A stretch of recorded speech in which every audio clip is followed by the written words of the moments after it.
depuis ce matin, on entend parler des enfants et arrive le moment de nous parler de cet espace entourage. Et j'aime beaucoup cette phrase, cette masse silencieuse.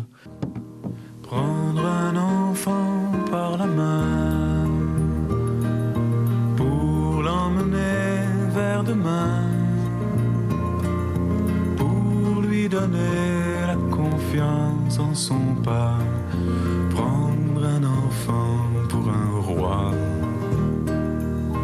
prendre un enfant dans ses bras. Mon père était malade alcoolique. Quand j'étais petite, je ne le voyais pas comme cela. Il était toujours calme, il ne parlait pas beaucoup, mais il jouait avec moi parfois. Pas souvent, mais j'adorais cela. Pourtant, à la maison, dans mes souvenirs d'enfant, c'était souvent triste. Maman se mettait beaucoup en colère. Pour moi, c'était plutôt elle qui était à l'origine de notre mal-être chez nous. Mais pour moi, ce silence, ces non-dits ont été lourds. Il y avait comme un truc bizarre qui n'allait pas à la maison. Un problème, mais lequel ? Alors, inconsciemment, sans doute, je me suis dit que pour faire en sorte que les tensions s'apaisent, je ne devais pas poser de problème. Et en 98, papa rentre à l'hôpital. Mais cette fois-ci, maman en parle aussi à son frère. Et une rencontre est organisée avec quelqu'un de la Croix d'Or à l'époque. J'ai 24 ans. Je vais à ce rendez-vous sans y croire vraiment. Je pense que ça ne sert à rien. Et puis j'accompagne maman à des réunions, et notamment les réunions d'entourage. Progressivement, je m'ouvre. J'entends que l'alcoolisme est une maladie. J'entends d'autres personnes décrire ce que je ressens aussi. Petit à petit, je reprends espoir.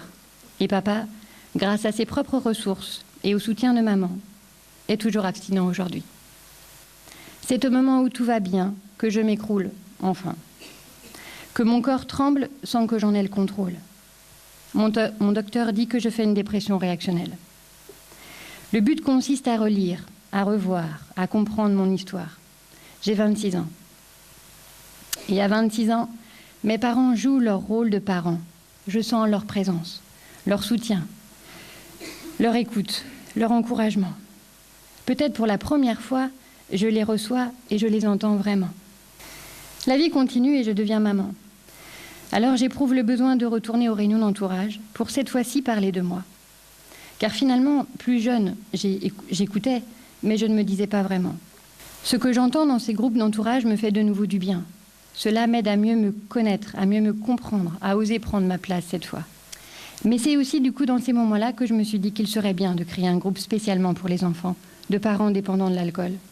Je me suis dit que si j'avais pu me dire moi enfant plus tôt, je n'aurais peut-être pas aujourd'hui tout ce travail à faire sur moi. Nous avons ensuite cherché à identifier et à rencontrer des personnes qui avaient pu expérimenter déjà l'animation de tel groupe. C'est pourquoi nous avons rencontré à Rennes Jannick Leroy, cadre socio-éducative, formée à la thérapie familiale systémique et aux pratiques centrées sur les solutions. Elle anime des groupes d'enfants et d'adolescents dont l'un des parents est dépendant de l'alcool. Madame Leroy nous a parlé de sa pratique et nous sommes ressortis encore plus motivés pour la mise en place de notre projet. Alors voilà, le groupe est né en mai 2012. Cet espace se veut être un lieu d'écoute et de partage avec les enfants. Ils parlent ou ils ne parlent pas. On dessine parfois. Voilà, on prend ce qui vient, on prend ce que les enfants ont envie de dire à ce moment-là ou ne pas dire. Voilà, le but c'est vraiment qu'ils puissent s'exprimer avec des pairs PAIRS pour pas se sentir seuls, pour voilà qu'on puisse déjà le plus tôt possible qu'ils entendent qu'ils sont là, qu'ils existent et qu'ils sont reconnus pour ce qu'ils sont dans ce moment présent. Leur permettre, et c'était ma dernière phrase, leur permettre de mettre en mots, M-O-T-S. C'est, j'espère, autant de mots, M-A-U-X, et de confusion qu'ils n'auront pas à traiter demain.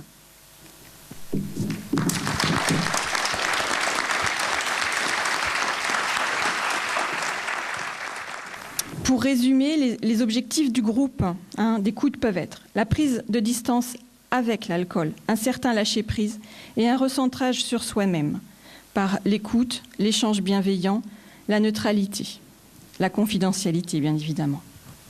Du côté des participants, les jeunes nous racontent leurs sentiments. Enfin, on essaye de les soutenir dans tout cela. La peur quand l'alcoolique ne rentre pas le soir, peur aussi quand il rentre avec ses violences verbales et ou physiques. La honte, Le respect a disparu dans la famille. Chacun se croit coupable.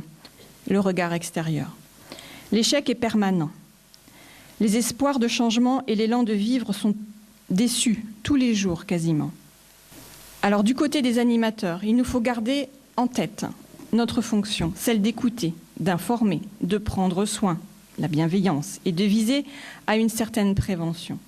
Donc notre rôle est avant tout d'écouter au sein de ce groupe.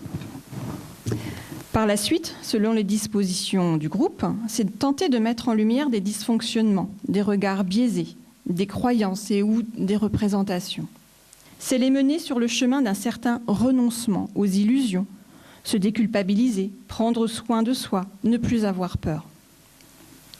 Dans ma profession, nous dirions, c'est aider le sujet à construire son moi, à se faire exister comme un sujet pensant et désirant.